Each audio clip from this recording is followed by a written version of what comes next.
to listen to your performance of the E minor again. I want to go over the piece in terms of sort of basic concepts, and I promise we will get you to playing the piano. But I want to go through it just on my own and talk about some basic things. First thing is the nature of a toccata. I mean, we have, through Schumann and Prokofiev, we have an idea of a toccata as is moto perpetuo, and also Ravel with Le Tombeau de Couperin, for instance, as a virtuoso vehicle. Toccata, in the sense that we have in the E minor, and I don't think it's really quite as diverse in any of his other toccatas as it is in the E minor. It really means touch pieces, and so these are varied touches. And so I think one of the first things I want to do is try and cultivate a difference for each of these movements. Yeah. It's also it's a very impetuous piece. Even the last movement, the fugue, ends in really a flourish. I mean, there's no held chords. Everything is off on the first beat, and we're on to the next movement. So there's also a sense of a continuousness about it that I think would be nice to cultivate as well. Yes. But the first thing I want to talk about is the idea of intonation, and that is to say, intonation meaning the projection of intervals and shapes by way of agogic, rubato, or just dynamics. And one of my first experiences with somebody who played a lot of Bach was the violinist Daniel Phillips, and he had come back from Prussia Cove in Scotland, and basically said, dynamically, we should be getting louder when we go up and getting softer when we go down. And one of the problems of playing his music on the modern piano is, and particularly on Steinways, of course, but particularly on things like Yamahas and Youngchangs and Kawais, the whole idea of the manufacture of the instrument is to make a ready-made sound, to create a full sound at the touch of a button. And the problem with that is it doesn't leave a lot of leeway for variation. So if I say, oh, well, I think it would be nice to actually look at this in terms of maybe a lighter touch. No, most of these pianos don't even react to a lighter touch. It just doesn't happen. But the one thing that they can do, and or at least we should encourage them to do, is to create this sense of, I call it contour dynamics, and it has to do with what I just said about getting louder when we go up, getting softer when we go down. I also think when we go up, there should be a sense of striving to go up, and when we go down, it should be a very easy sort of sense of motion. So this all happens very, very neatly within this cocoon of this opening segment, because we're actually, when we get to the fugue, we're actually dealing with a subject. We're more likely to hear it in terms of 16th notes. Yeah. But if we're thinking of it in terms of the structure of the theme, of the subject, it's really best, I think, for most of the fugue to be thinking of it in terms of 8th notes, because dum dum dum dum dum dum dum, and here in particular, I mean, there are really actually very rare places in the fugue that I would even think about cultivating a very strong sense of 16th notes. Those places I think are one of Bach's many ways of encouraging us to take time. And you respond to this, and I think you can do even more.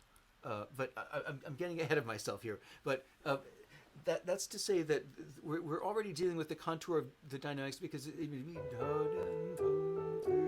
we're just taking the main notes, and so the second and fourth sixteenths are really, they need to be quite a lot less. So the whole problem with playing Bach on the piano is this idea that we have to make everything clear. We have to make all the entrances very pronounced and very strong. And what that does is it makes it very opaque. It makes it very all one level.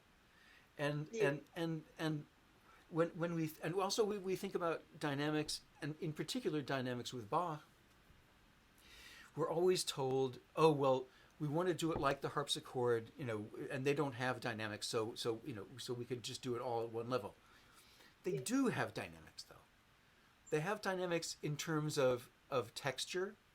It's not really a prevalent situation here, but one of the pieces that I really found interesting in regards of how would it sound on the harpsichord is the B flat minor prelude. This one.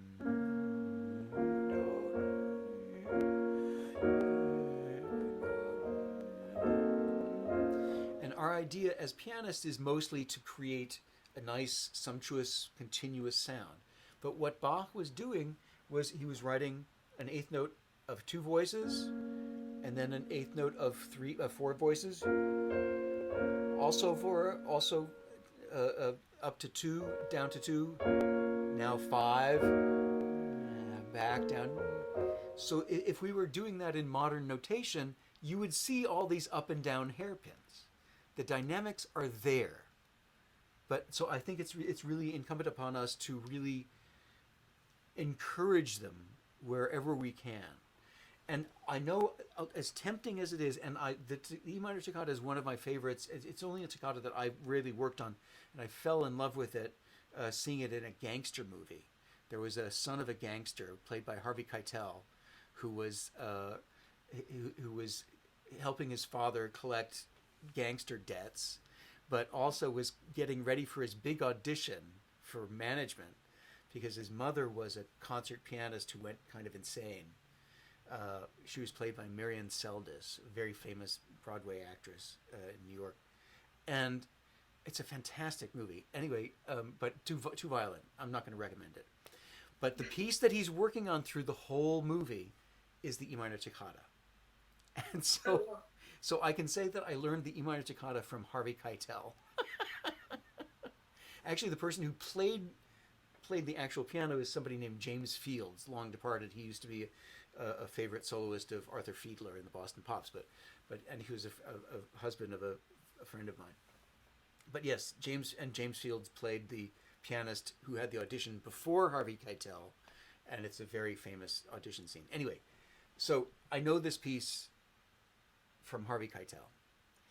And I really appreciate the dramatic aspects of this piece. I'm not even sure what the BWV number is on this, but I know E minor, if we're speaking sort of synesthetically, is one of his more youthfully brash keys. And I think this is a youthful piece, and I think it's very, very, very dramatic. And I think what we have to do is try and gain a sense of what is behind the notation of this. For instance, I see that it's in a 3/2 measure, but I really feel, and I feel it's very important for us to always have an idea. Speaking of the actual introduction, now I'm going back to the beginning. It's important to have a sense of where we are in the bar always. And for instance, when we find that there really is no strong downbeat arrival until the actual very end. Most of the downbeats are things in process. That said, I still think that tempo is not something we should ever think about. My thought is tempo is not even a word I use anymore. I think momentum is dictated by the material itself. And I think in this moment, this introduction is not only the seed that will become the subject of the fugue, but it's also sort of a lugubrious cellular division example.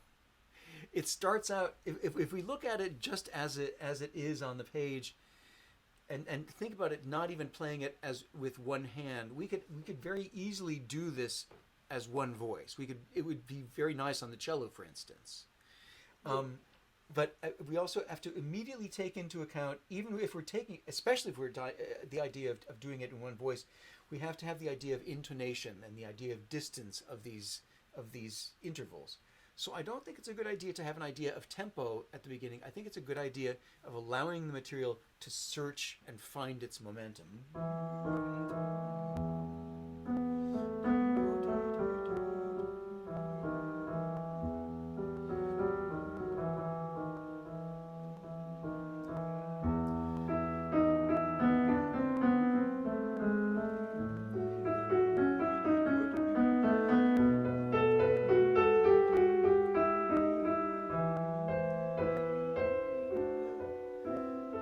And now here, Caterina, we have a very easy sense of looking at this on the page and seeing that, yes, this is a syncopation. And whenever we have even a brief resolution, as we do at the end of your, this in itself is a syncopation that is inviting us to take time. There's no reason why he couldn't end this piece.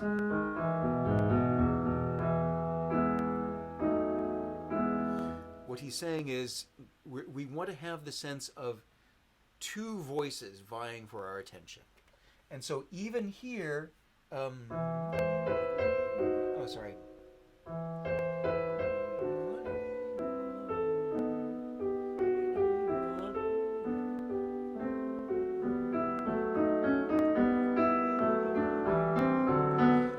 I know it's very easy to play left hand and right hand, but what we want to do is we want to hear those as separate voices.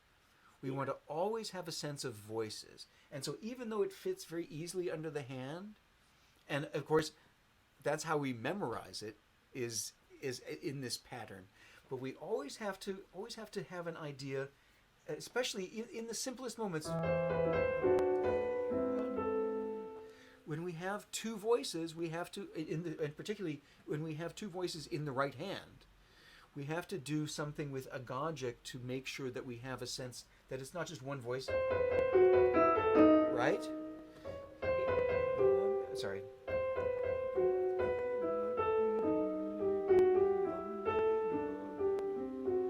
Do you hear how I'm making a slight bit of breath between that? Yeah. And I actually, once I make that adjustment, I can then actually adjust it and make it less and less as we continue in a pattern that has become familiar to us. But I'm just saying, at the beginning, we always want to have a sense not only of the entrances of voices, but every exchange of voices needs to be accounted for. And I felt that there were times that you did take time, but I felt that there were other times where I really felt we really needed more care.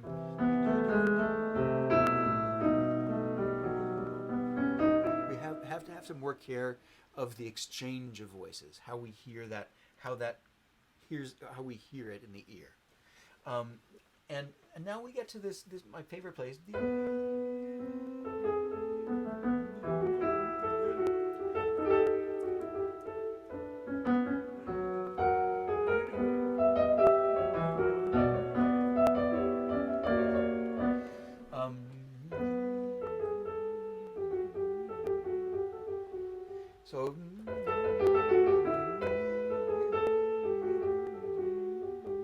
So that's the general idea that we're going for. And if we really want to communicate that, we have to do it dynamically. We have to have a long-range plan in mind and not acknowledge the exchange of voices so much this time as the overall plan. See, so in other words, I'm not responding to the left hand. I'm actually continuing on a path, a very placid, serene path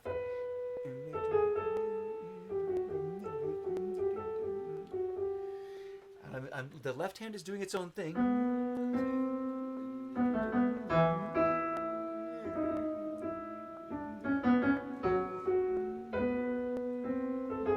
And here again, left hand is going up, right hand is going down.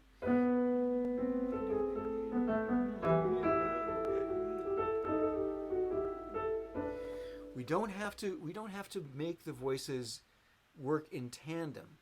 We want to make them work independently. And with that in mind, if we're talking strictly of dynamically, Caterina, the idea here is that each voice has to have its own. I don't think we have to assign its own dynamic, but it has to have its own shape, its own voice.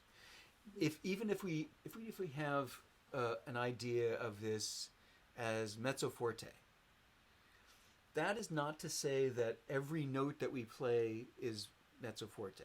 That means that the overall dynamic is mezzo forte, and I think that's contributed very nicely by, like Horowitz would do, bringing out the melody, fortissimo, and playing the accompaniment pianissimo, and then it the composite dynamic becomes roughly mezzo forte. We don't have to be that kind of abrupt or extreme with our dynamics here, but I think it's always good to have in mind that we want each voice to be independent, to be not influenced by the other voices. The other thing I've found in terms of my long-term work on the Welttemper clavier,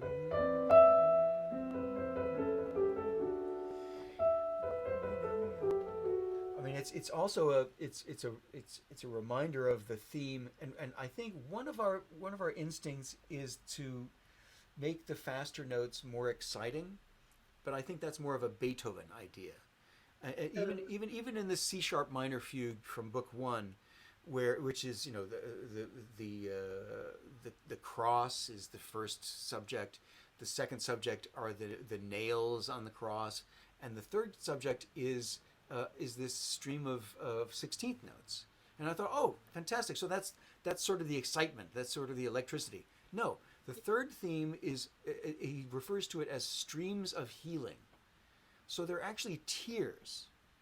They're actually not exciting. They're actually sort of the spirit, I guess, or the emotion.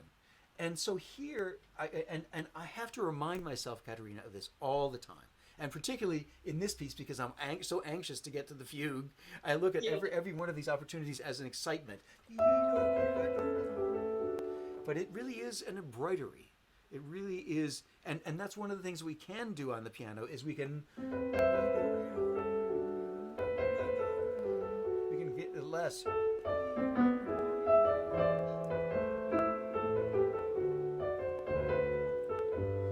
I'm also a great believer in note heads as placeholders. So in this passage, I'm really considering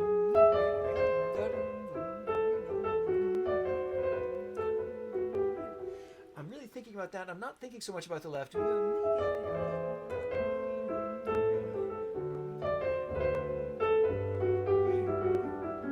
And because the harmony is very, very obvious at this point.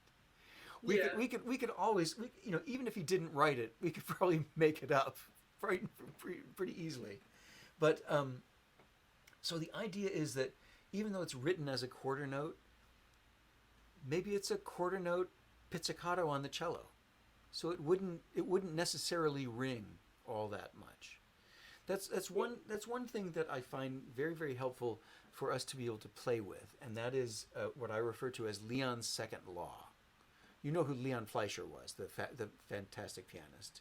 Leon Fleischer was a big Brahms pianist, and we played Schubert F minor Fantasy at a festival once, and on my off night, I saw him play a Mozart concerto with string quartet, and it was incredible. I mean, the articulation and just the shape, it was just fantastic. I went back, I was just a shameless fanboy, and I said, I just said all these things, and he just very soberly said, well, as pianists, we have three jobs. Pushing the notes down, picking the notes up and how we interrelate them. And so I refer to Leon's second law because I maintain that we usually, if we see a passage like this, well, that's a quarter note, and so we hold it for a full quarter. And I believe that we have to take into account the length and also the release. We have to take responsibility for Leon's second law and know how we release that note. If we release it abruptly, if we release it gently, as I say, I think all bets are off in terms of actually full length. I can't point to any of these quarter notes and say, oh, you better hold that full length, you know. So I think that's one thing that I would love to experiment with. Could I hear could we hear the introduction now?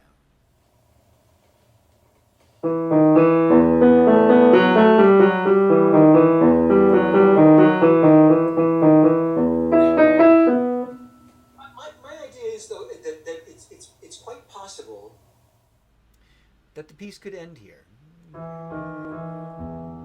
It's just this very, very dark, deep thought. And what emerges from that,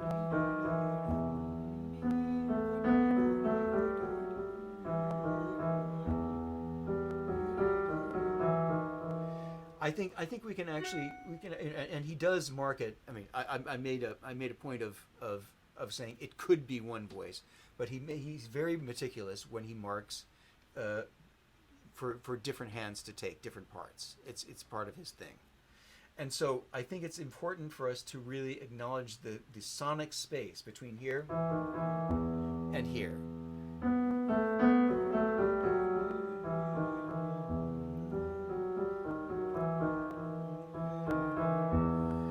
I think we have to take a little bit of a Gogic space between each of those entrances so that we have, first of all, an intonational idea. And thank goodness for Russian pedagogy, because the whole idea of intonation is a Russian idea. It's fantastic. And it's something that I only thought of sort of, I mean, we think of it as in terms of being musical, but in terms of actually saying, no, this is your job. We are trying to convey the idea of an octave and a half. How are you going to do that? And I think part of it is deciding how we're going to connect, or if we're going to die before that upper voice comes in. Or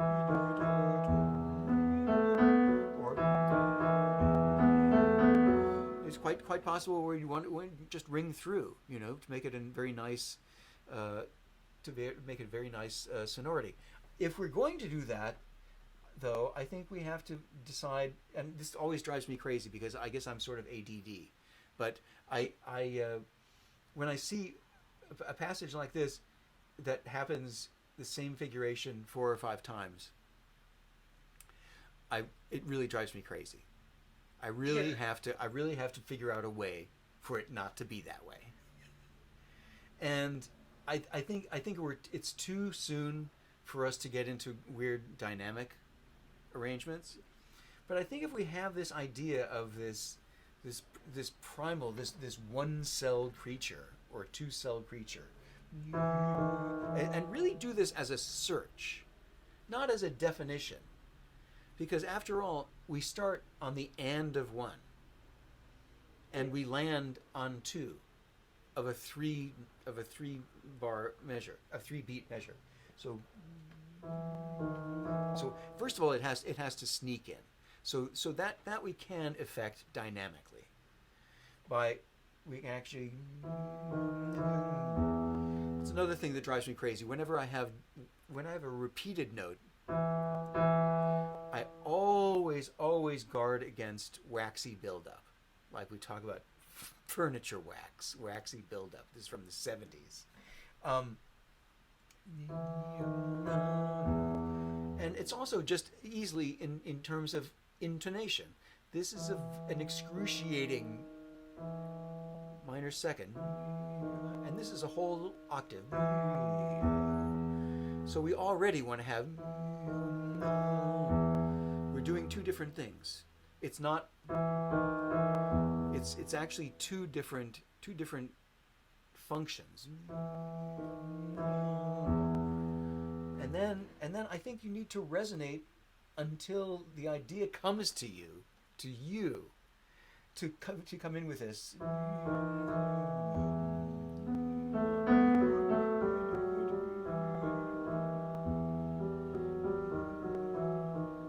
And you see, and you hear how the second time I'm actually it folds in on itself. It ends on the tonic. So there's another place for it to actually end if it wanted to. And so that's another reason also not to get too loud too soon. So I think we're coming up with a plan of how not to make each of these iterations the same. So I again start very soft. And actually, because this is the first time we haven't been there, we have to make it more like the Helden tenor. And this actually is getting more into the mezzo category, so it has to be a little bit more, I don't know, a little bit, first of all, a little bit more moving, which is good news, right?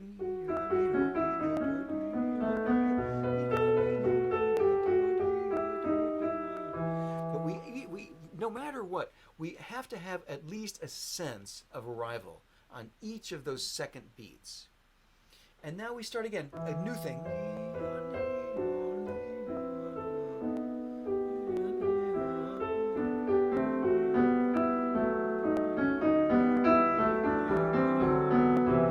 Do you see how I'm using space to create a sense of tension, of viscera between the two voices? And it's very hard because when it falls very easily under the hand, it's very easy for me to say, well, it's easy to play, but if you had to sing it, it would be, no. If you had two sections of an orchestra that you had to make do this, it would be a little bit more difficult. And that's what we're looking for here. When he takes the time to mark it with different staves, with different voices, he really means it. From the beginning, if you wouldn't mind, one more time.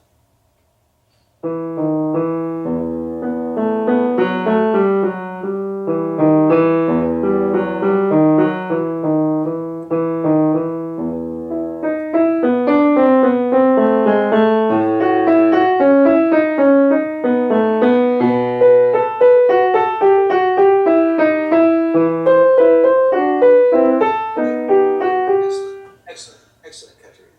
This sort of dark matter that I talk about, that I like to talk about, is the space between the notes, and sometimes and also it becomes very important when we think about these in terms of how would we do this on the harpsichord, because there would be a way to create that beautiful sense of climaxing tension as you did when we finally got to the upper octave. It was wonderful.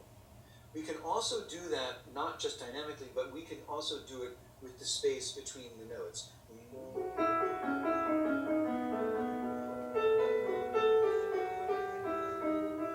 So it's also not just about having the beautiful idea that you had to really plant that. We have to also be great accompanists and great collaborators, because we also have to say, oh, I know the bass wants to take some time for that last time. How can I make his life more easy? And then it just falls into place, right? Yeah.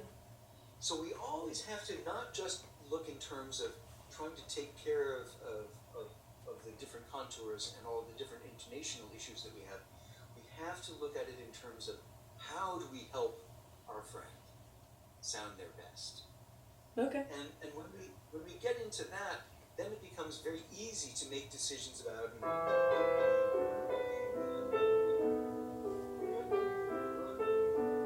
because we're trying to convey those two voices. And so it becomes whatever time you need to convey that information to us. And that's why I say tempo is completely immaterial. This is a true improvisation, this movement, this particular movement. And the third movement, the intro to the fugue, is also an improvisation. But this really is an improvisation. And so the more we can make it sound improvisatory, the better. And again, collaboration between voices. voices and elongating or compressing the space between the notes of each of these repeated figures. That becomes a whole crescendo and diminuendo within itself. Mm-hmm. We do one more time for this. I promise I won't stop.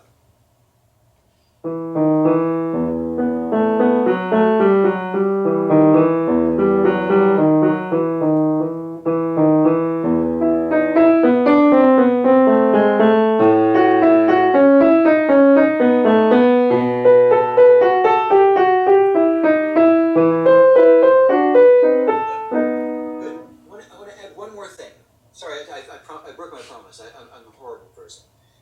But we'll notice that, yes, I love the idea of overholding that bass, but you consistently hold it a half note. It's always a half note. Okay. And so look what, and I don't mean to scold you. I'm saying that this is something we can actually use to our advantage. So if we overhold it slightly the first time, just to make the connection between there and here, right? Yeah.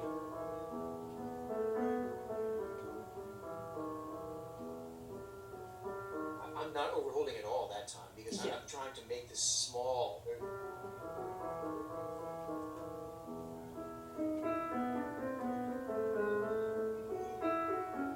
I'm making these. They're eighth notes on their way to quarters, and then I think by the time we get to this, I think then you can do your favorite. Hold it a half note, right?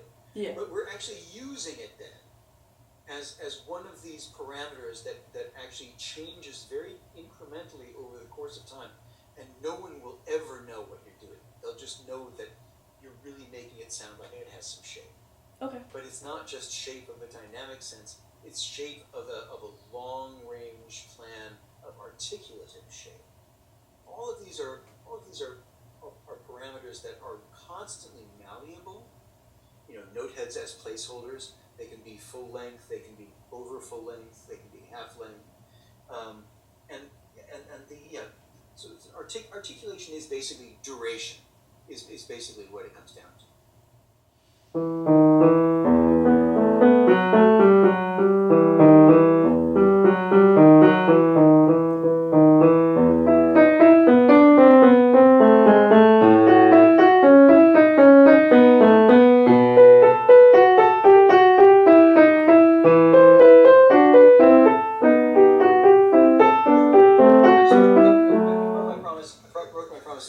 Again, but it's for a good cause, because I feel you getting very excited, and we're getting louder and louder, and one of the most beautiful things about the modern piano is that even though we're playing with two voices, we can make it sound as big as a symphony orchestra, and that's fantastic. Yeah. But again, I think we need to go back to a Bach's idea that this was, for the most part, it's written as a two voice texture.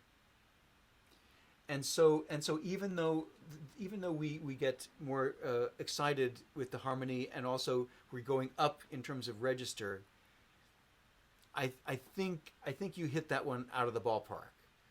I think this forte that you've already reached is going to be something that we want to use. We'll want to use later, and if we do it now, I think you want to imagine if we were going to be playing this with cello and bassoon. It would not be this great. It's not an organ piece. It's not. We don't have huge 16-foot pipes on every one of these notes. So we really have to even. And this is a much better reason, Caterina, to use the idea of expansion and contraction of space between notes to create dramatic tension. I'm gonna play the same passage, and I'm gonna not do anything dynamically. And you can please call me out if I'm wrong. Okay, here we go.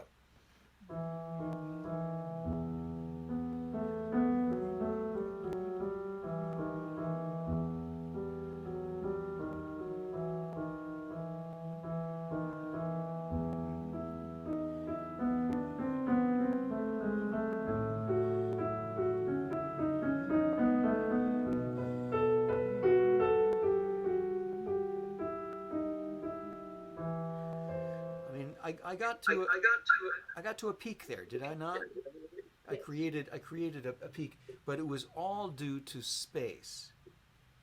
And I'm not saying that you can't use dynamics, and I want you to use dynamics, and you have a beautiful sound, and I want to hear that sound, but I just want to say we want to keep within the momentary confines. This piece is going to become huge. We know that, but within the momentary confines of these two voices, and which is going to be very in a very elegant and sneaky way is going to become three voices.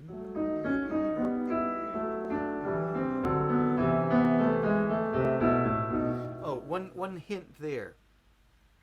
Um,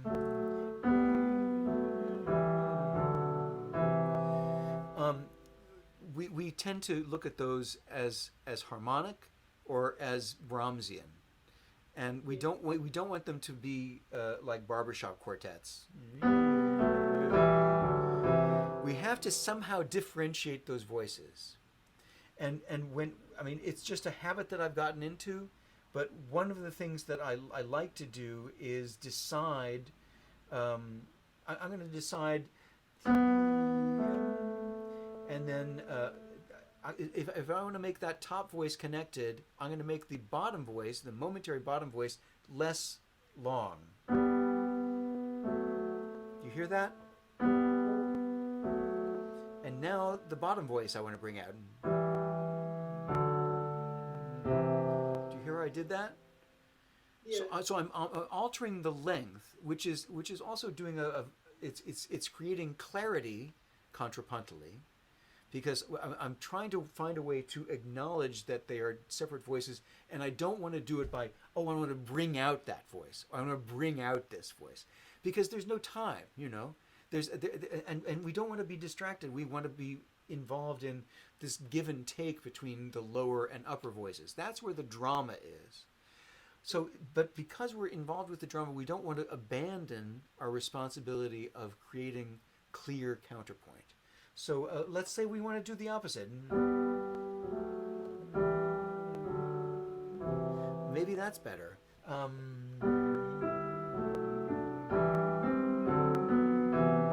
Yeah, I like that, because is sort of a warmer distance, and now a little closer, right? So maybe we'll do it that way. I don't know. So the bottom voice is going to be longer. Sorry. And now the top voice. It's something to think about, and most of what I'm going to suggest, as far as transparency concerned, and you did quite a lot of this in that movement, was you had a wonderful sense of transparency by evaporating those voices that were not important. I think I will take issue with you in some of your staccato choices, just in terms of, and we can move on to that movement now. In some of your staccato choices, because we have to take into account Leon's second law, which is to say we have to really take responsibility for how the release of the note happens. So, for instance, if we were to decide, let's say one of these quarter notes is going to be staccato. If we saw a quarter note staccato in a Prokofiev sonata or a Bartok sonata or a Stravinsky piece, it would be, how short do you want it, right? Yeah. But if we had a staccato quarter note in a Beethoven symphony, my friend James Galway, who played with the Berlin Philharmonic, would tell you that staccato is actually the length. Staccato is half the printed length. That's Berlin Philharmonic chapter and verse. So, for instance, a staccato eighth note would be 16th. So it would never change? Sorry? It would never change? It would just be completely based off of, what was it? Or No. What I'm saying is, I'm saying that is one pole of possibility, Mhm. because the other polarity, the other part of the equation is the very short staccato, right? Yeah. And if we say that there's the possibility on the one hand that this is going to be a very short note, or on the other hand it might be as long as an eighth note, that is a very, very wide realm of possibility that we can address to each one of these notes. And so that's to say that we can also play around with these quarter notes. We can start them a little bit shorter and get them a little bit longer. That can be another parameter of adjustment and variation. We play the what do you call this un poco allegro?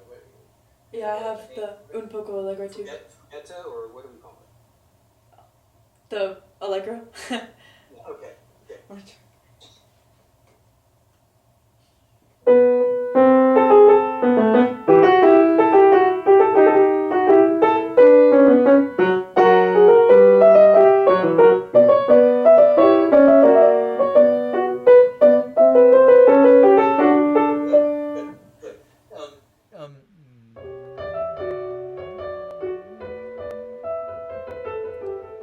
We really have to have a really good sense.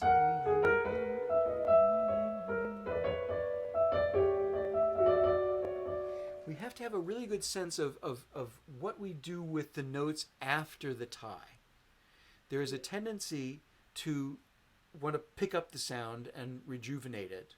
And the fact is we have to actually take the sound from where it ends. The two most depressing things in the world for me to play in playing the piano are that every note that we play dies. Yeah. The second most depressing thing is that every note that we make is a downstroke. And so I'm always trying to create a sense of upness. And part of the nice thing here is that we start on a weak beat, one. So we have to have. It's good to have that sense of playing from the key and having up, but the notes dying. We have to really.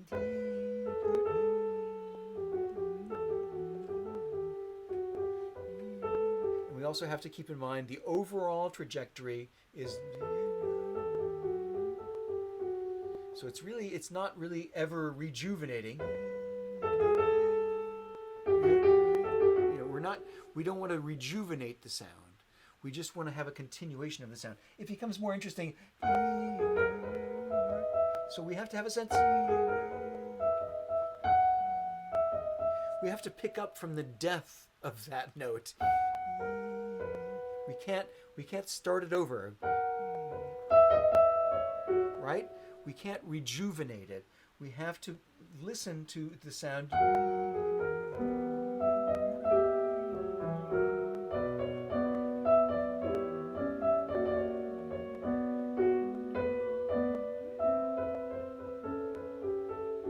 Also, tied notes are a very good indication that it's unlikely there's a big crescendo on the way, because we always want to have a sense of always wanting to hear those tied notes. If we're doing something that makes those tied notes obscure, we're doing it wrong. It's another one of those very, very rare but important dynamic clues that Bach gives us. So try again and try and have a little bit more of a sense of continuation of each voice, rather than right now I'm having a sense of sort of a very nice sense of the give and take between hands, but what I'm looking more for is the continuation of the character of each voice, to not be influenced by the right or left hand.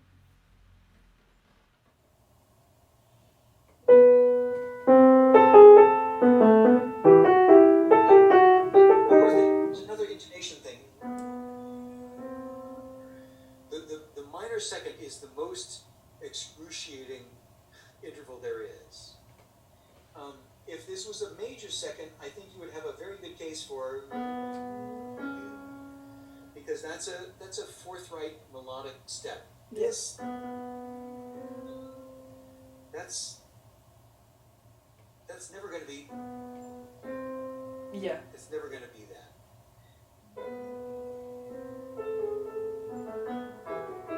Also, because it's so nice when we can have a sense within one subject of two different characters. So it's very close, and then right.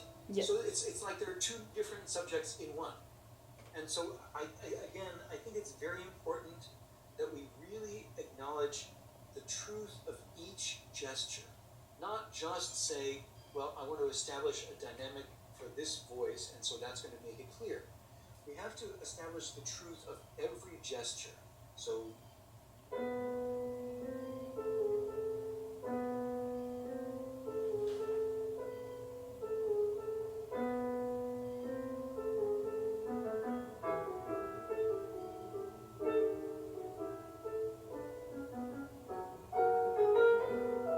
try that again.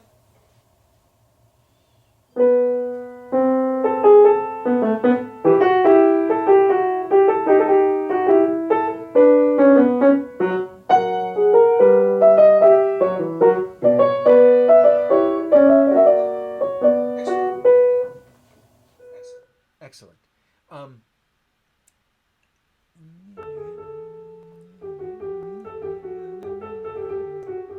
I think one of these, the way we talk about this as an anapest rhythm, two shorts and a long, da, da, da, or right, like that's an anapest rhythm, and it usually has a declamatory character, or can. And so I'm questioning your choice of making a pretty consistent choice in making these sort of legato. They're very sort of sticky legato. I think another famous Russian pedagogue, somebody in St. Petersburg, once said that legato is the connection between two sounds, not the connection between two pieces of wood. and I'm constant. And when I started working with virtual harpsichord, I was playing with a very sort of Chopin-esque legato, very smooth transition between one note and another, and it just sounded like an air raid siren. It just and so I had this sense of there's a connection there, but there's also a separation, and so I think in general,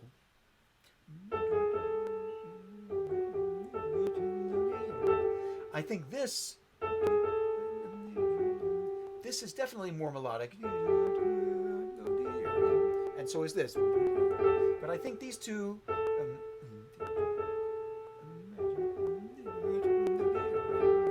Do you see again how we're creating a progression between slightly more not didactic but declamatory, declaiming 16th notes, and then turning them into lyrical 16th notes.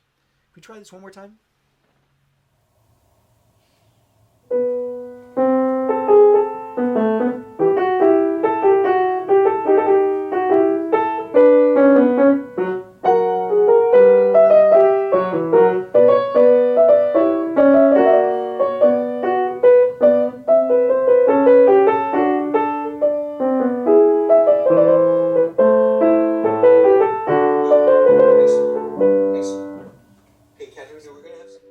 Caterina, we're going to have some fun, but it's going to involve a little bit of focus, and it's going to sound a little bit like drudgery.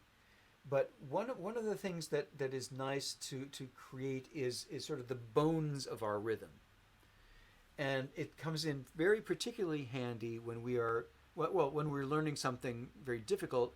But it comes in very handy when we're trying to gauge sort of an organic sense of freedom within a passage, and that is to say, I always subdivide. So for instance, I found that there was a little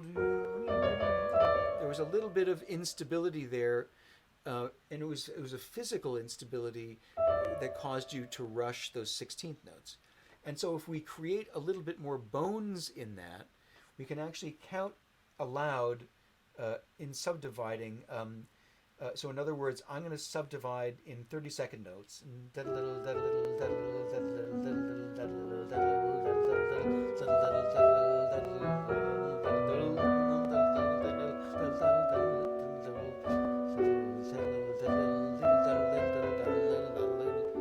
I mean, it creates a more even path, but you have to do it out loud, and it's a good thing to do just to explore, because what's hard is we're trying to create a sense of contrast between the voices, and that always makes me want to play and go forward. You know what I mean? To make them contribute to each other. But if we're actually exploring, the idea that I'm talking about in terms of inserting this sense of agogic space to acknowledge and be responsible for all of these entrances, we really do have to exaggerate that. So, for instance, my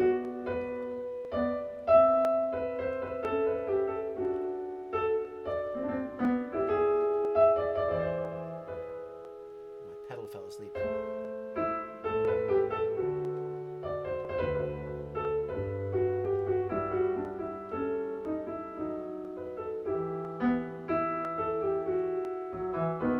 So each one of those, I'm actually trying to take a little bit of an actual breath, an external breath, because when we're trying to trade voices like a traffic cop, it creates tension in the hand, and that creates a tension that we jump, and so we actually have to cultivate this sense of independence by exaggerating that sense of space between the entrances of the voices.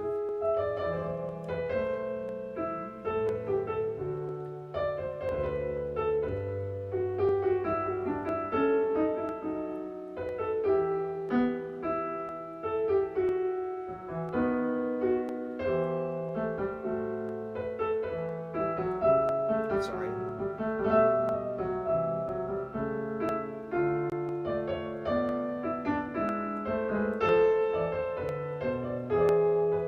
It's also really good to practice this stuff really slowly, because I find more and more interesting things. If I'm not liking the way something's sounding, it's because I've not made a good articulative decision. If things are sounding too thick, it's because I've found a place where I'm playing exactly the same length in two voices, and that's a terrible idea. That's all. That's going to put us back in our barbershop quartet sound. That's not going to help us.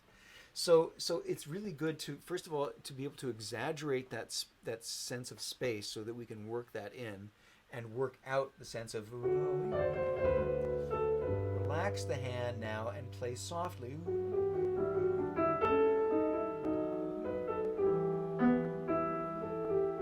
And relax. And then diminuendo there. So we have to create an environment in which our hand is split in two or three, and in order to create that, we have to start very, very slowly and really take in mind where each of these voices is going. Can you try this again, and just a little bit slower, and so you can just a little bit of experimenting. I want to ask you to do everything right now.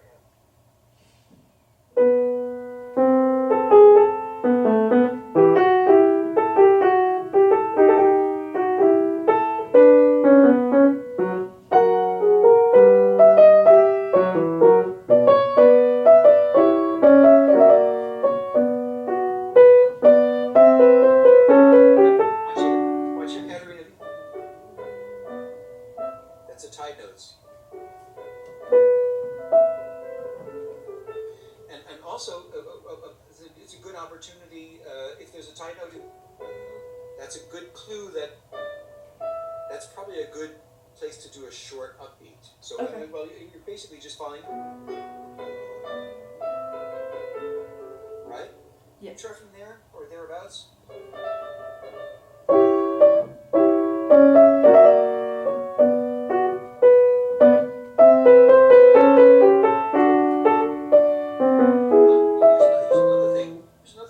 We can create some warmth. One of the things I find most frightening, Caterina, about playing the piano is this idea of of that upstroke, Yeah. which you do very beautifully now. You do that very beautifully in the right hand. And my teacher used to throw my hand off the keyboard to get that sense, and it's very frightening Yeah. to leave the keyboard. But one thing that makes it not frightening is adjusting for exactly this type of moment this way. So we can do the right hand, but we don't have to do the left hand the same length. The left hand is the thing that's going to feed the warmth Yeah. and beauty of the sound. So if we create a little bit longer length for the left hand, we can make the right hand shorter and not worry about the sound, sounding picky or something. I'm actually playing that legato left hand. Can you try that?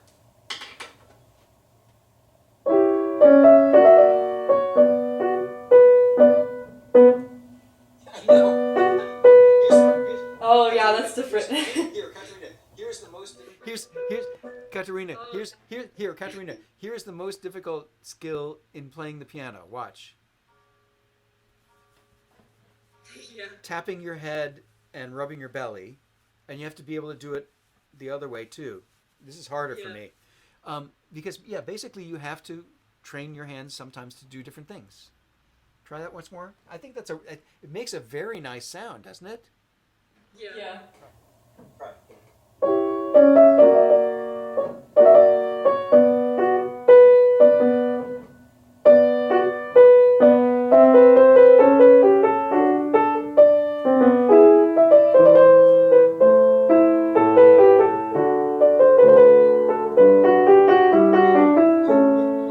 My point, Katerina, is that this is the place where we actually would we're actually this place is more like two recorders playing this upper line, and so we actually don't need to support them. Yeah. This is the place where we need the left hand to be.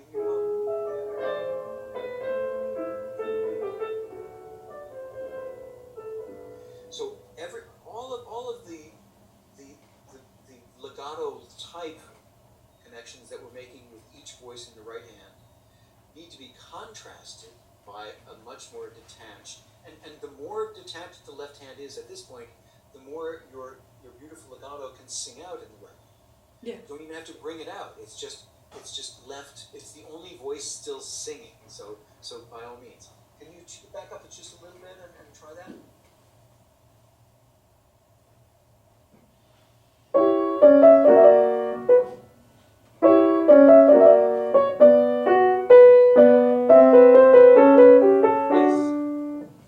Oh, sorry. Yeah, sorry.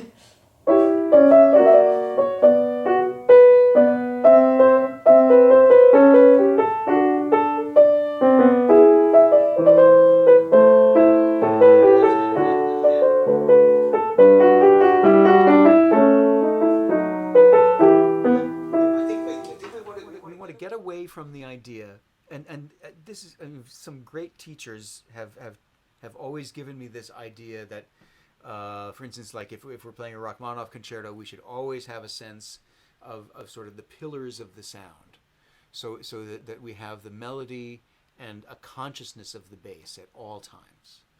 But if we're talking about a great jazz singer like Nancy Wilson, I doubt if she was doing a duet with a bass player, Ron Carter, let's say, I doubt Ron Carter would say, "Oh, Nancy, how loud are you singing that melody there? Because I want to balance your melody with as loud as the bass part should be." It's not a question of balance. A question of balance that goes out the window. We don't want to have a sense of that sense of proscenium, like a stage. We want to have a sense of these bass notes as they're just resonant. They're just pizzicato. They're just in, I don't play any, I don't use any pedal in this piece, but even if we did, it would be a short note but with pedal. So it would really not be full length.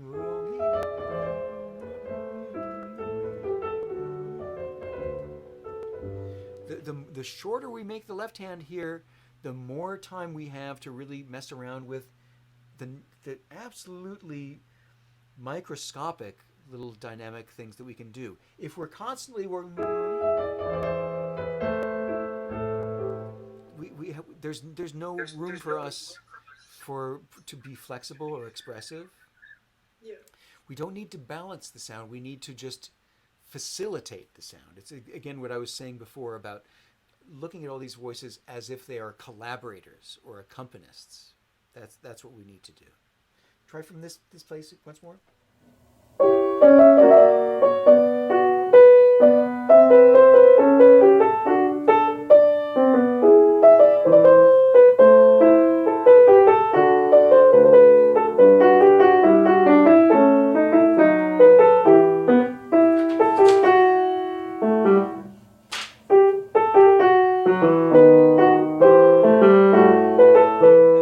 Let's try this. That's excellent. Very good, Caterina.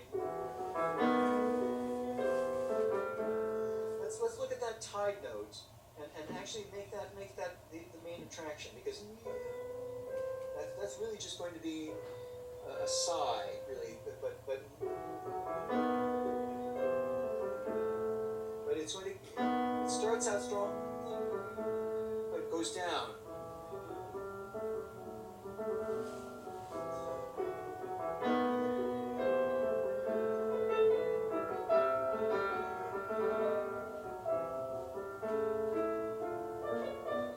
So, anywhere you like around there.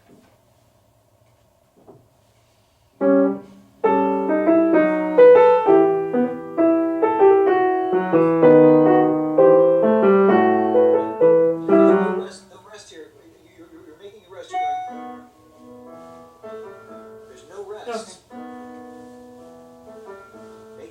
I think this is a good connection to make. And actually, you know what? Even on the horrible old modern piano, an actual the left. I find most of the left-hand parts that I play, and it's not just because I'm left-handed. Are you left-handed or right-handed? I'm right-handed. Yeah, it's not just because I'm left-handed that they sound better. I think this register of the piano sounds very well if we play an actual real legato, and I think this is a perfect example. Listen to the sound of the tied note,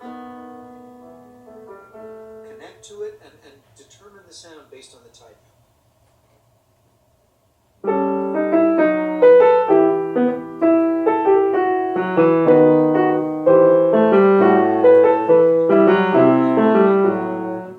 And again, it's a matter of actually, we're not going to do the left hand, the bottom voice, full length. In other words, you hear that? Yeah.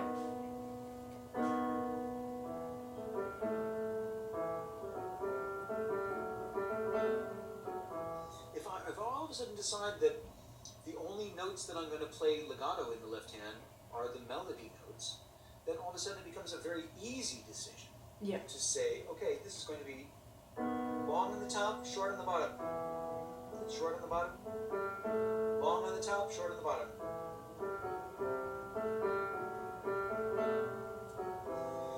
Because we really need to abandon the sense,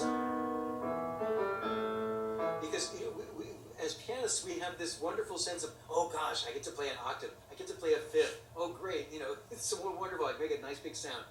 We want to always create the voices. I always want to hear voices, Caterina. That's my thing. If I hear voices, then it's not that I'm crazy, I hear voices because I'm happy.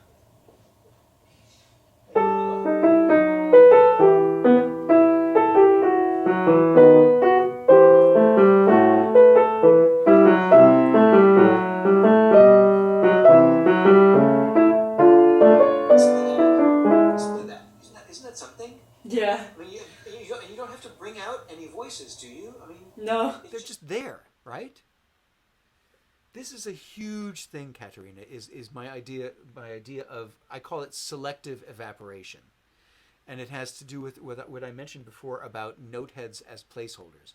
There is nothing that actually tells you actually how long each of these notes are going to be played. We have a good sense of which melody notes are going to be, longer than staccato 16th notes, and we have now a good sense of what we need to gain what we have to gain in transparency for the melodic power of the right hand by creating a transparency in the left hand, which creates much more sonic space, right? Yeah. And also really looking at these, particularly these times when we have two voices in one hand, and being extremely diligent about making an actual decision about the articulation for each of those voices. Look at this. He marks them as two separate voices, right? Your edition has that as well, right? This is he's always he's trying to tell us as much as he possibly can, right? He's saying, and there are moments, even in this piece, Caterina, in which we can see that he's marked a chord, a harmony, okay? But in these places, it's two voices. And the more we cultivate that, the easier it is to play as beautifully as you do. You hear that, right? You hear that. Yeah.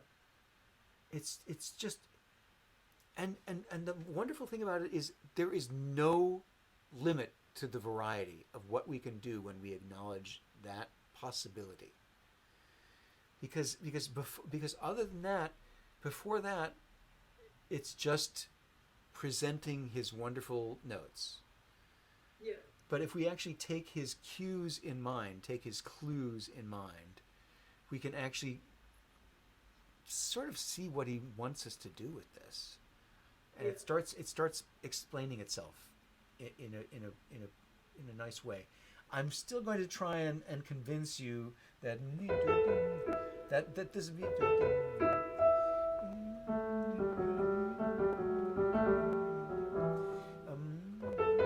that's the extreme, and then I think this is the melodic extreme.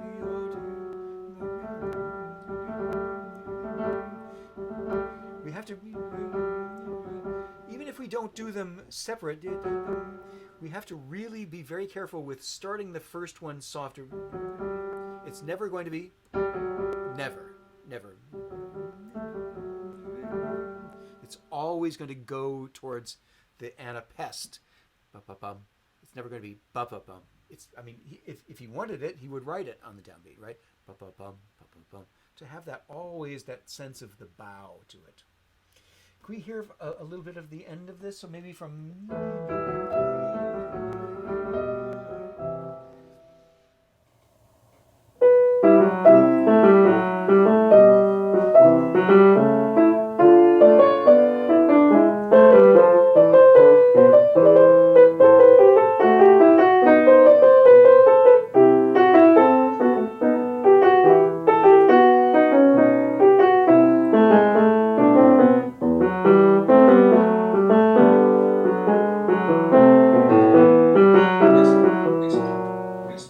I think excellent, Caterina. And indeed, it's just so wonderful to hear you singing so late. It just sounds so wonderful the way you play it now.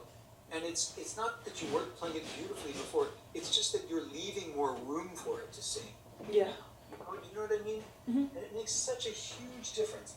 Now let's really let's try and react to the register. I think we can be and again, I'm really all for using the left-hand register as legato as we like, in the melodic sort of way.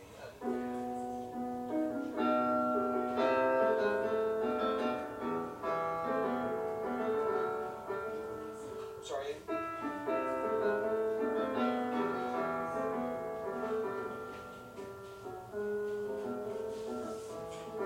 So I think that could be a big moment. That's a big moment. Yeah. Around there somewhere?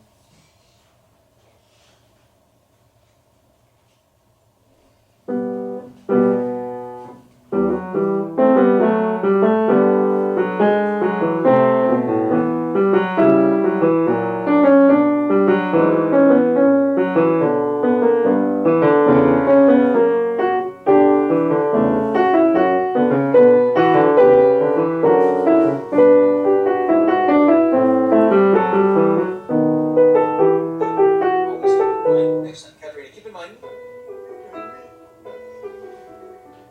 I think it's very easy to get excited. No, we're going down.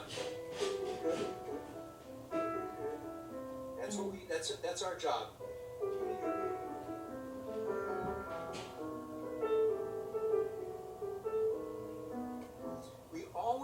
I always look for whatever opportunities I have to come away. The more opportunities we create to come away, the more we have opportunities to grow. This is a perfect place. But because we get excited physically, it gets exciting, But I think we really have to think about, Caterina, I'll tell you a secret. If I have a passage of sixteenths, the last two are always marked with dots. Mm-hmm. Even if they're not super short, they're distinct. And so, in other words, you hear how that? I don't do them Chopin. That's never the idea for me. You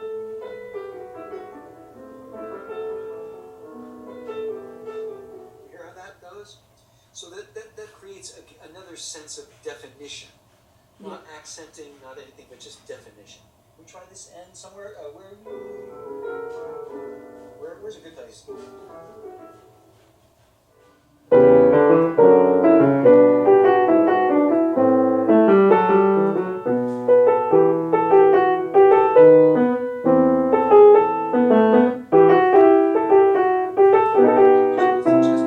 Just one suggestion. He doesn't actually have this tied to the end of the piece, but it is one of the only circumstances that he's brought this bass note. And actually, he's done it a few times. I actually think that's the first appearance of that bass note. And now, right? Yeah.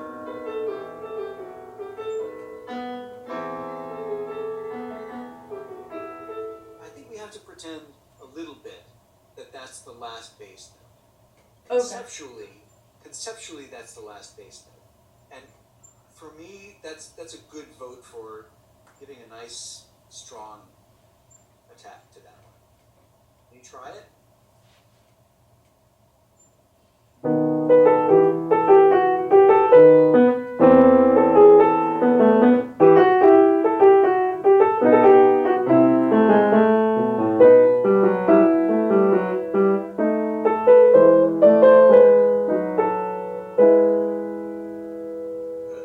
Excellent.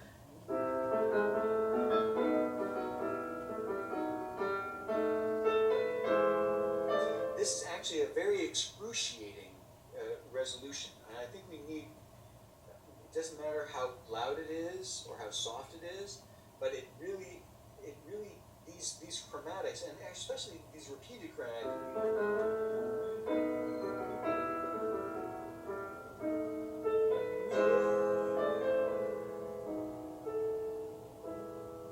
I think they need their time. I mean, I don't think actually the last, well, here again, when he has that dotted note, it's not a syncopation for jazz's sake. It's a syncopation. He's saying that's just one more breath of time that we need. So I think it's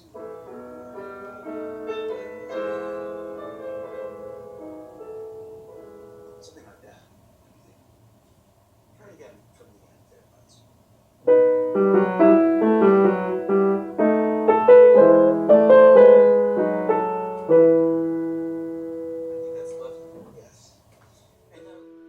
I think that's lovely, yes. And now I think here one thing in the adagio.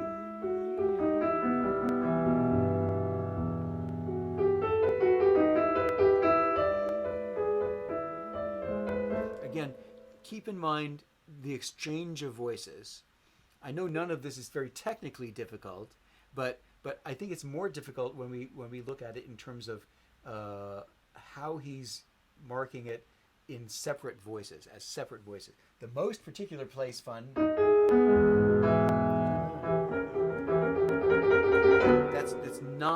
That's not a tremolo. They're separate. They're really separate. It's really electric. It's never. They're not. There's no waxy build. I think I would play them really short. And I think you can only get so fast. If you get too fast, then they start becoming like tremolo. We don't want that.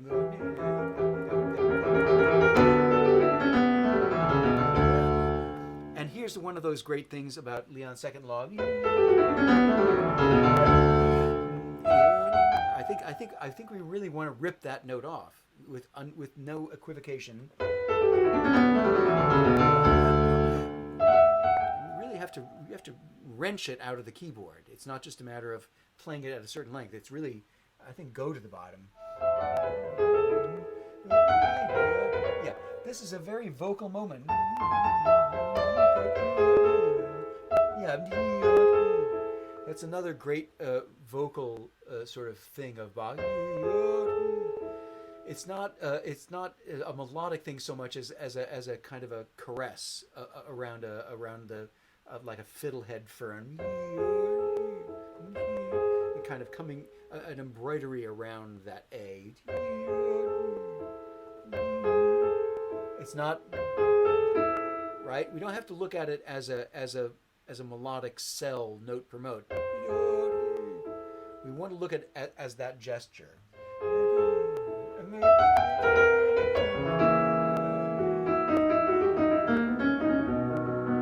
And now this is.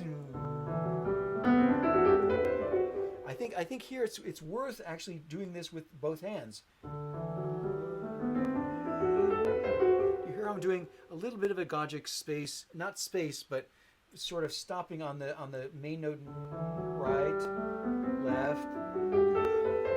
So it's not just a scale. It's like this. It's this sort of terraced, sort of nice embroidery. Very important to get those. And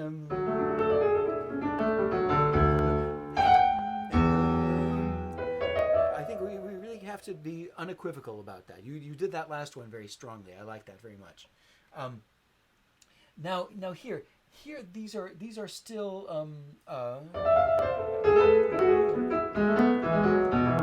we have to do these. These are still. I believe the fast notes are the expressive notes. I don't think that it's not. They're not that virtuosic anyway. I think you have to look at the fast notes. Right? So think of them at least a little less virtuosically. Now here this is one voice in the left hand. These are two voices in the right hand.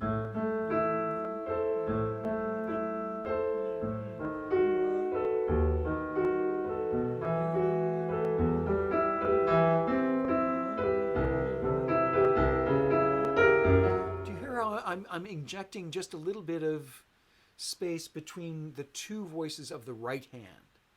And I think that's important. I think that's essential. It sounds very uncomfortable, doesn't it? I think it's meant to be. I think he means for this exchange of voices to be quite palpable. And again, it's something that you can actually use to your advantage when we want to create more motion, creates more tension, creates more excitement. We have that at our beck. But initially we have to create the sense of one voice here,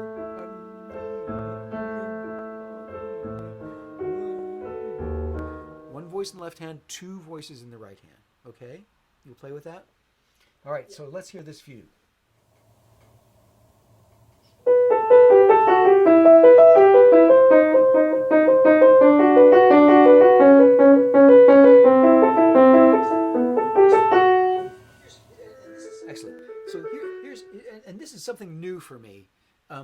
I'm really thinking very much about these sort of ostinato figures in a very different way, and with this one, the excitement and the visceral, the kinetic excitement of these 16 notes is what makes it very, very tempting to sing them all out.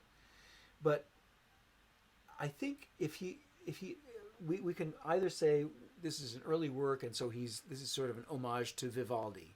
You know how Vivaldi sometimes makes noise just for the sake of making noise, right? Yeah. But Bach, I think, never really had. I mean, he had a respect for Vivaldi, but I don't think he really emulated Vivaldi.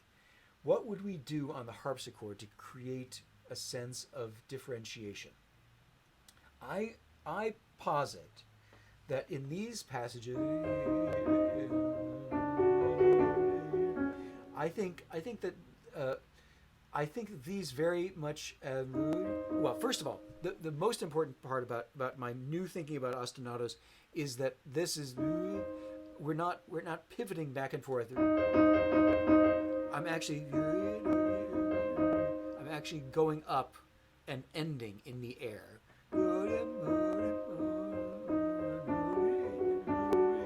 And I'm also not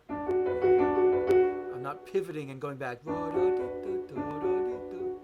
So I'm actually I can, if I want to, I can actually, muscle in every one of those 16th notes, and there will come opportunities in this fugue where we would like to have that as an opportunity. But essentially, from the beginning, I have a sense of, and maybe the first 3 eighth notes, yeah, maybe that would be fun. Just lightening them up as we go, but making sure that the last two are probably pretty short. The last two are definitely short.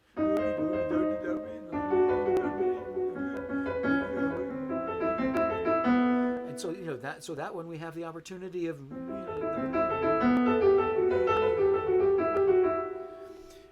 So the idea is to create transparency where we have it. We have the option of doing this flat out, and it's very exciting, or we have this in a way creating a sense of transparency, which will make it very exciting when we actually have the secondary material.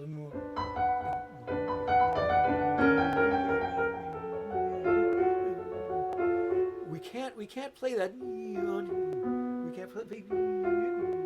can't play it that way if we're. There's just no way. You hear how I'm making room for the left hand to sing.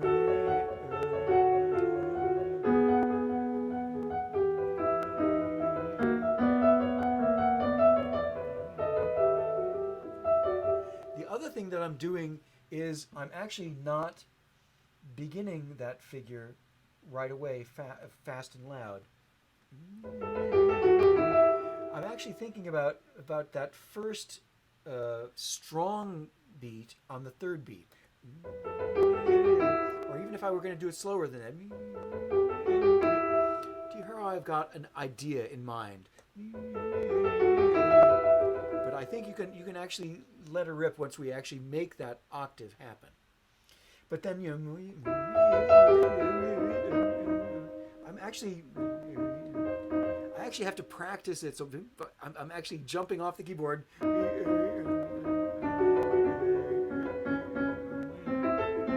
And it looks pretty awkward, and it feels kind of awkward at the beginning. But really, when we're thinking about it, it's really only a matter of lightening up the thumb, which is one of the hardest things to do. But we can actually we can practice that motion. Try it. Yes, and so it's very, very hard to make that thumb light, and particularly in this passage.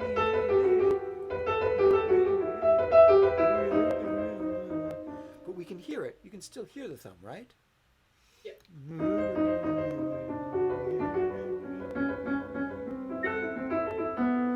Try the beginning again.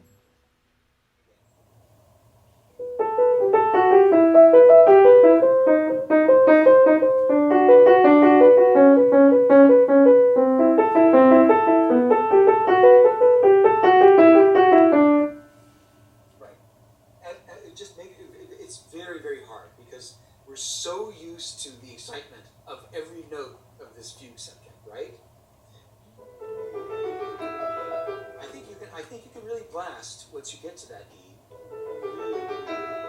That bottom note can really ring. And that'll also make it easier to play this as sort of almost one gesture. We don't have to delineate it, it's actually more harmonic than melodic.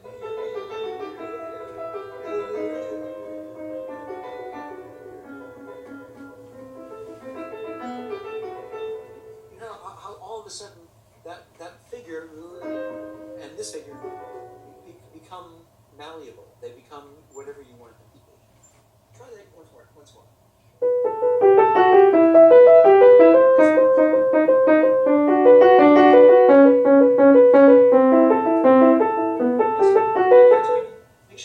Make sure you don't feel the compulsion. We don't have to connect that.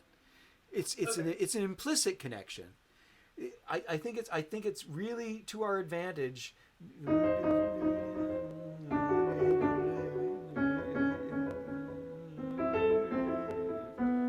To really think of those as these floating gestures, and I think it's important to practice. I'm sorry.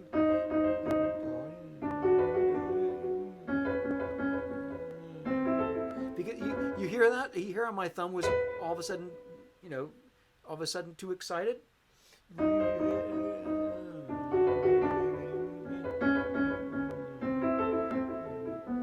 It's something we have to work on, and again, but it's another one of these instances that it's so nice to find two contrasting characters or more, as it happens, because we have this kinetic, and then we have the harmonic, and then we have this Vivaldi figure.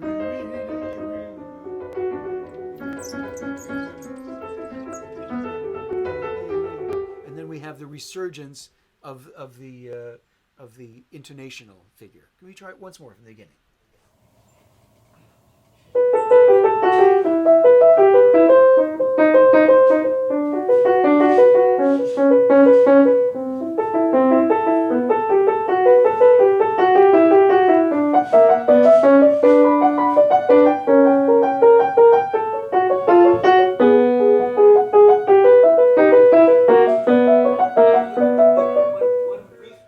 I'm going to make one brief suggestion. I like that one. Just like the beginning. So one very excruciating minor second, and then a declamatory fifth, falling fifth. So very legato, I think.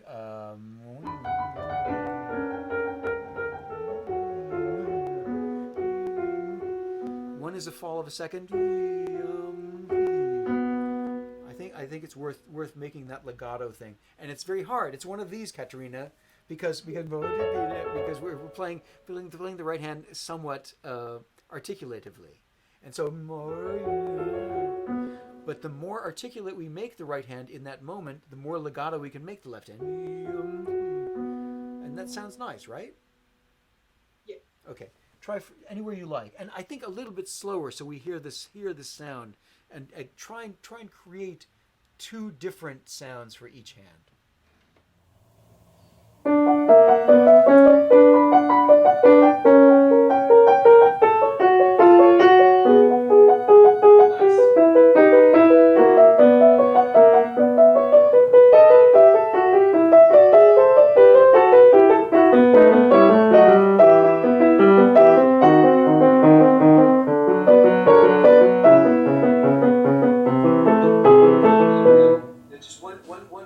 Once we have this down, it's a little fussy getting it down, but once we have it, then it becomes second nature. So it's very important that I think for purposes of through the piece, we want to think of these and these two as short, okay? Right, and these as long and short, right? Do you hear how that works? Yes. So I think long quarter, short quarter, long quarter, short quarter, basically. Yeah. This is the famous audition scene in the movie. That's where he Yeah. messes up.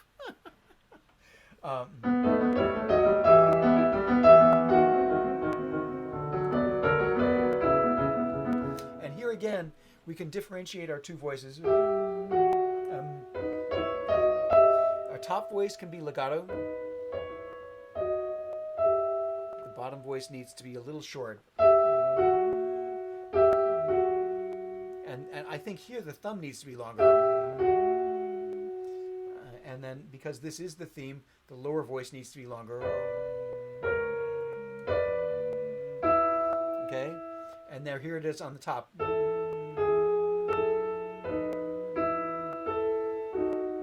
Okay? Try around there. I'm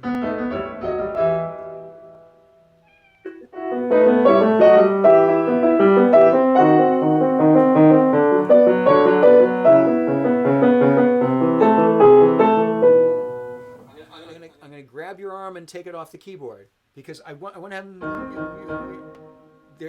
you should not be grabbing the keys for any of them. It should be always about not grabbing your fourth finger. It should be about making that thumb as light as possible. And also, this is what I was saying before about, in general, this fugue is more about the eighth notes. So the idea of these as eighth notes is more important than about sixteenths. But definitely lighter and lighter as we go along. Don't hold on. Same place.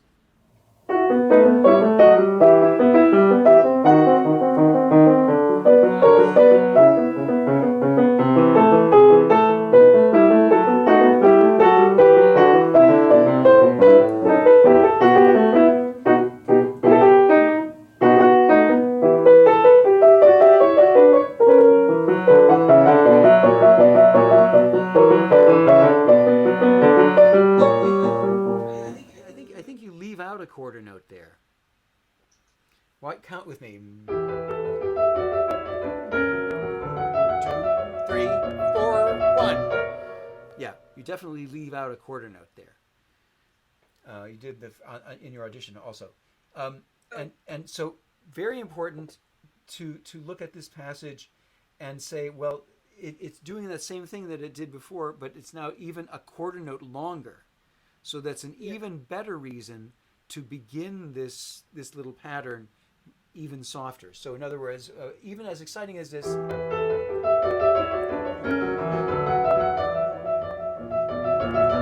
have to find some way to create some transparency, because otherwise it's going to be. I mean, no wonder you leave one quarter note out. It gets too boring. But let's come away and grow again. You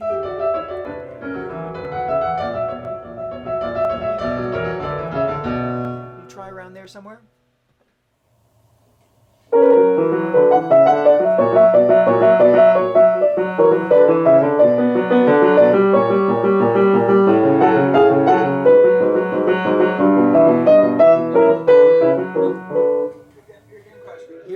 Here again, Caterina. I think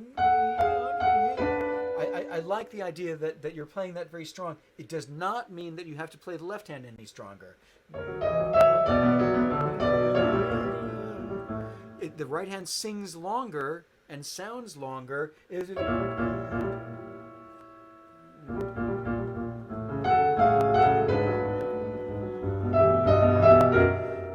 And actually here, these I think, and maybe if we want them to be all legato, I think in this place it's a nice full Brahmsian texture, and we're using the full register of the instrument. But this should never be. That should never be heavy.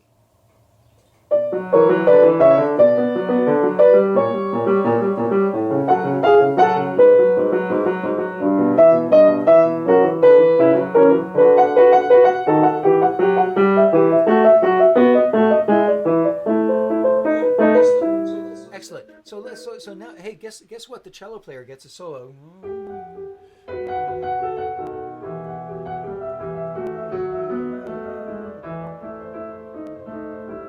And so if the idea, this is going to be right in the right hand, it's always going to be that, and it's not going to be never again, like a violin would play it, you know. And then and if the right as light as the right hand can be, the legato, if the left hand can be as legato.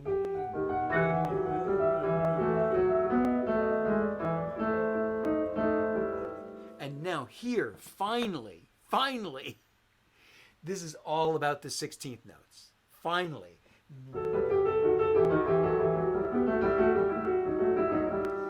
It's really about the 16th notes, and it should never go any faster than that. And it's a very good place to actually take the reins of the tempo, because this is all about the 16ths. No equivocation. Nothing about the eighth notes, nothing about the quarter notes. It's all about the 16ths. Also, it's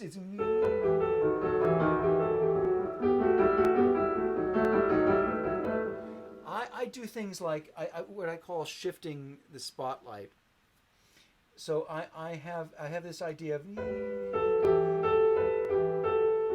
and now the left hand takes over, and now the right hand, and now the left hand. How do I do that? And it's completely up to you. But again, when I see two lines with presumably the same articulation, it's the same rhythmic pattern. If I want one voice to be prominent, I make it a little longer. So, and now the longer voice is in the left hand.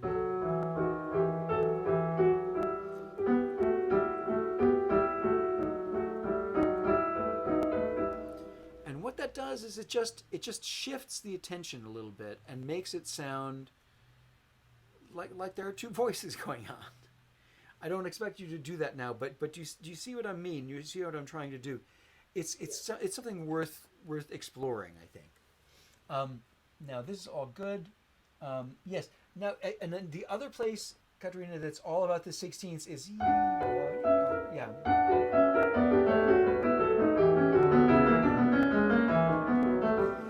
I think we can actually go ahead and say that even though it's not marked in the right hand, I think the right hand has two voices as well. Left hand definitely has two voices.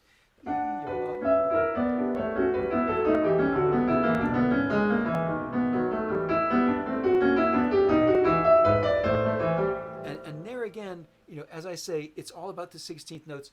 It doesn't have to go any faster than that in this moment. And it's good to relax it. And now, guess what? We have an awfully long time to start revving the engines again.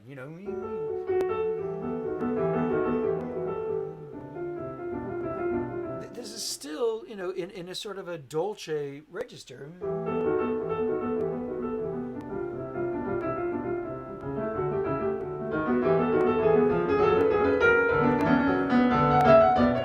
And then we're back to our tempo there.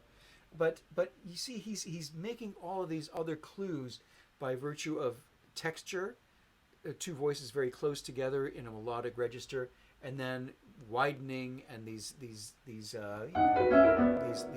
vertiginous consequences of different voices juxtaposed. But then it all comes back together. He always finds this. And here,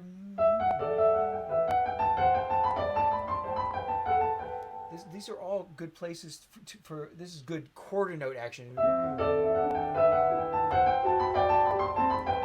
So I'm doing that's one of those places where the 16ths are very legato, because it's really just this sort of rocking quarter note thing. And then it's all about the 16th.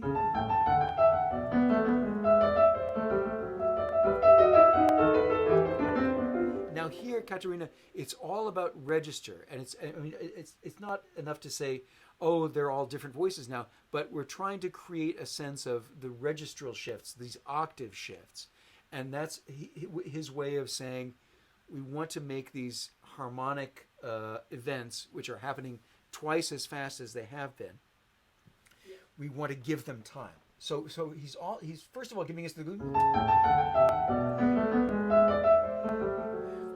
We have to make the adjustment between the exchange of voices.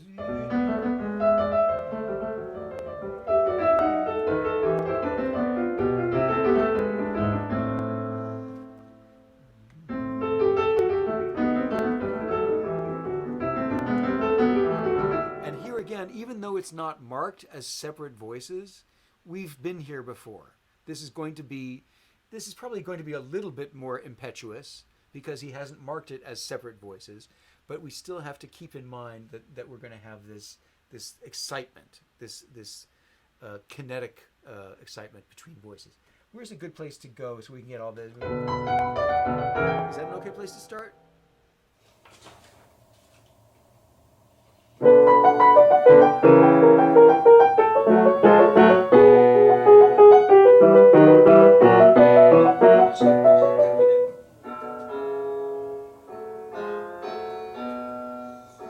It's very hard to bring these voices out, but if you play this, the melodic voice long and the non-melodic voice short,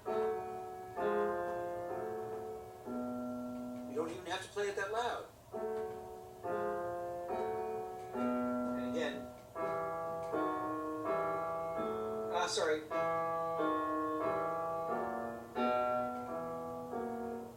Okay, that takes some slow practice. Yeah. But I think you can hear it's absolutely well worth it.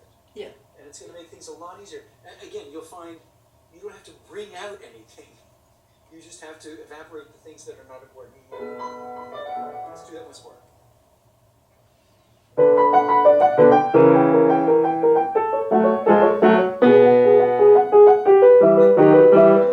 But this thumb we don't want to hear.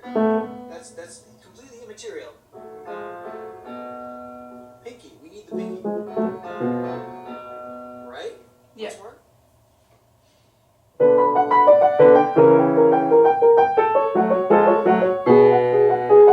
Yes.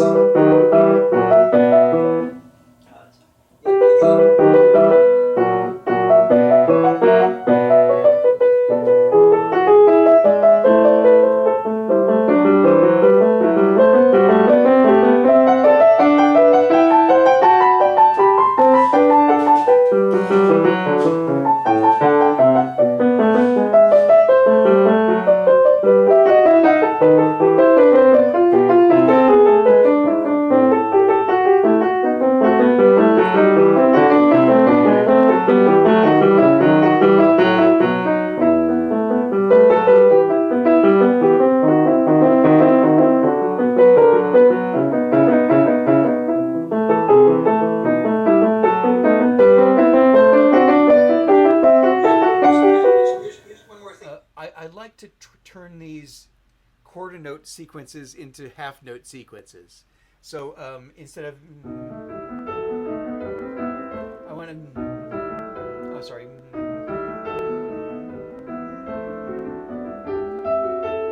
So I'm actually thinking. Do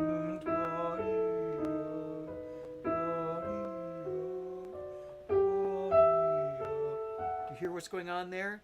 So I'm not actually making a crescendo, but I'm making a connection.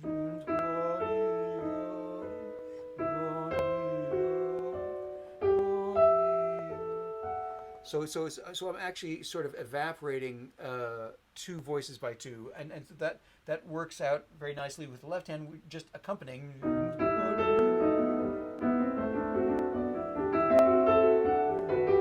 What works out very nicely is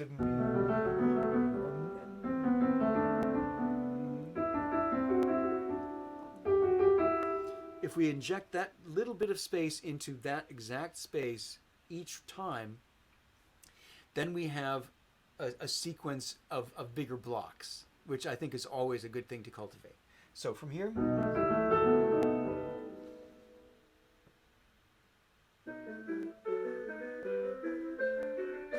Yeah. So actually, Caterina, can you mark with your pencil? So I want you to make a slur from here to here, and now a new slur. to there, and then so 4 notes in each one of those slurs. And at the end of the slur, it's actually not going to be louder. It's actually just going to evaporate. So the beginning of the slur is sort of the inception of the slur. The end of the slur needs to be like our friends here, ending in midair. Okay? Try that slowly.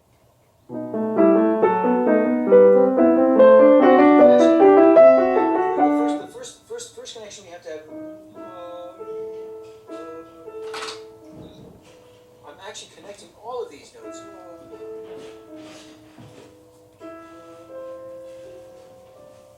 I'm actually doing those as quarter notes. Quarter. Right? Again.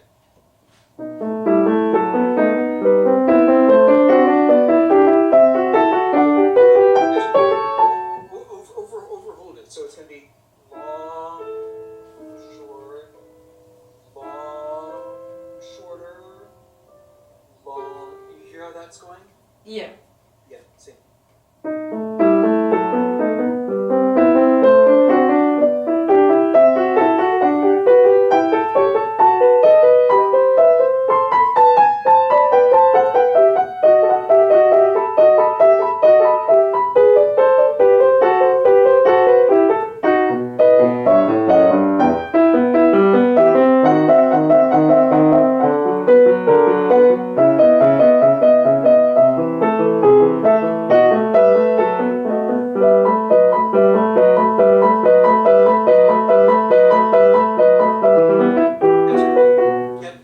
Caterina, that remember the other place where you were actually leaving out a quarter note? Yeah. And now we found now this is the longest one of all of them.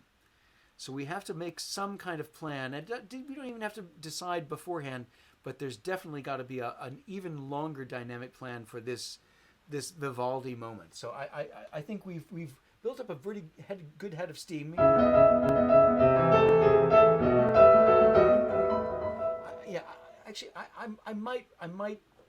I could recommend either way to actually begin strongly and then diminuendo and go stronger, or actually start softer altogether.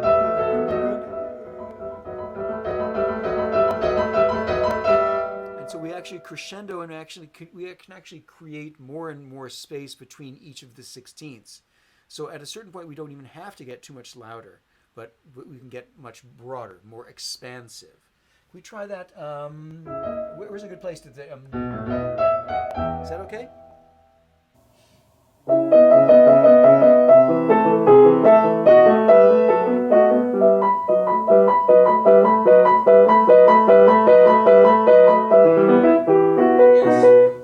You did there, which was instinctively, and it was great because you started out a little bit more articulative, and then you got more and more legato on each of the notes.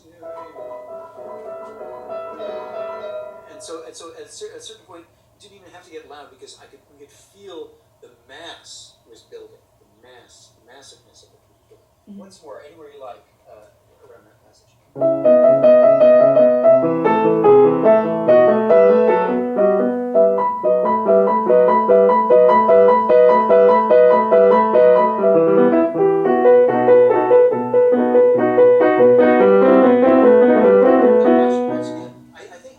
Start the D sharp too soon. It's actually all suspended.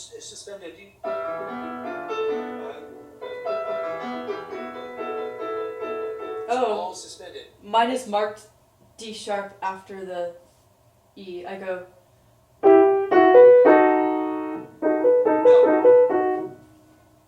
No. It's for this. I'm just playing the right hand. Oh, that's very odd. The downbeat. Right? Yeah, my score is different. Okay, so all of these, they're all that way. Okay. Again? And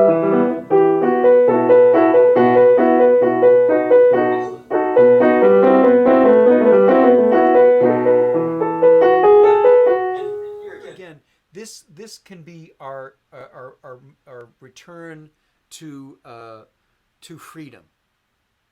freedom. We've been pent up in this very kinetic sort of environment, but here,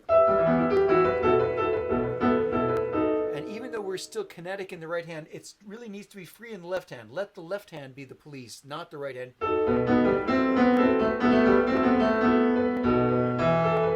hear how that's going? It has nothing to do with the motor rhythm of the right hand. It has to do with the freedom that you need in that moment for the left hand. You decide, okay?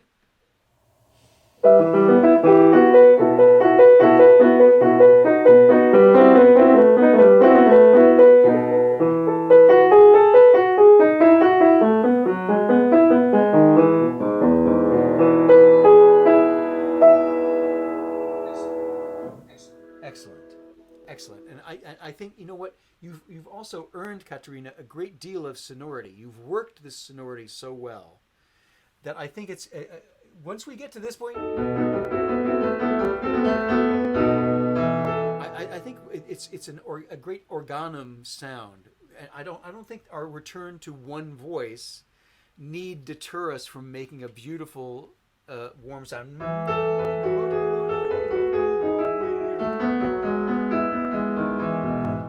I am overholding everything that belongs to E major at that point. Can you try that for me? Just the last 3 bars?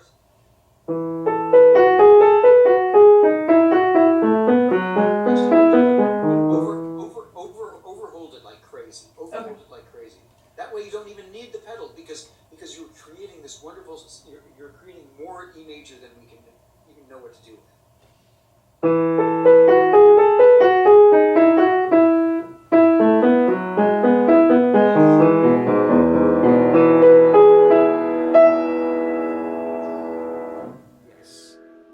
Yes, because that's the sound you've worked. That's the sound you've worked for. So make it happen. Do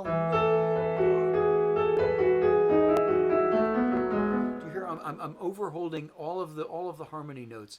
You can absolutely do that. Absolutely. It's actually what a harpsichordist would have done because they don't have the pedal. They would always overhold the notes of the harmony to create more resonance. We can do the same thing, and that also is another opportunity for us not to have to work so hard about bringing out voices. We can allow the sonority to be created and resonant just based on what we choose to hold. Yeah. Excellent, Caterina. It's wonderful work. Any questions? Actually, you mentioned a lot about intonation in piano, and I haven't really heard it much used. I've only, I think, heard it used for other instruments, and I just wanted to make sure it was referring to like the awareness of the space between notes, like interval-wise. Intonation is what we need to intone the intervals.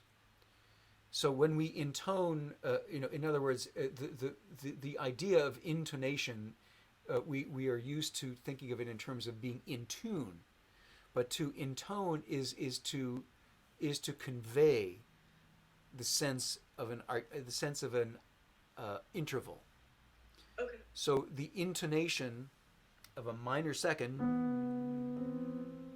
is a very close one, and as a violinist would tell you, intonationally, if they were playing on their own, the leading tone would be very, very sharp, very, very close to the main note. We can't do that on the piano, but what we can do is overhold, and that creates a very, very keen sense of the drama and the pathos of that interval, as opposed to, you hear that? That's a different intonation. And then, and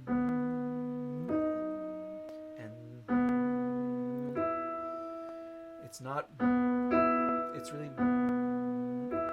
yeah, we have to create the right sense of connection or distinction for each interval that we're dealing with. And so we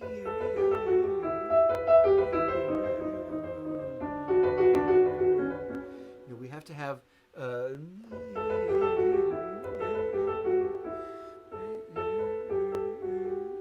really swallowing the weak notes, really really swallowing those weak notes, the second and fourth sixteenths, as transparent as we can possibly make them at all times.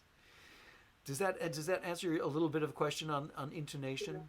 Yeah. Intonation is speaking of it on the piano was a particularly Russian term of piano pedagogy. Intonation, as we speak about in the piano, is a particularly Russian term. We would think of it as, I mean, an American wouldn't probably call it that. They would probably call it, I don't know what they would call it, being musical or something. I don't know, but it's a very specific thing, and I find in Bach in particular, intonation is very, very important, and there are certain gestures and something that I always call the falling tetrachord.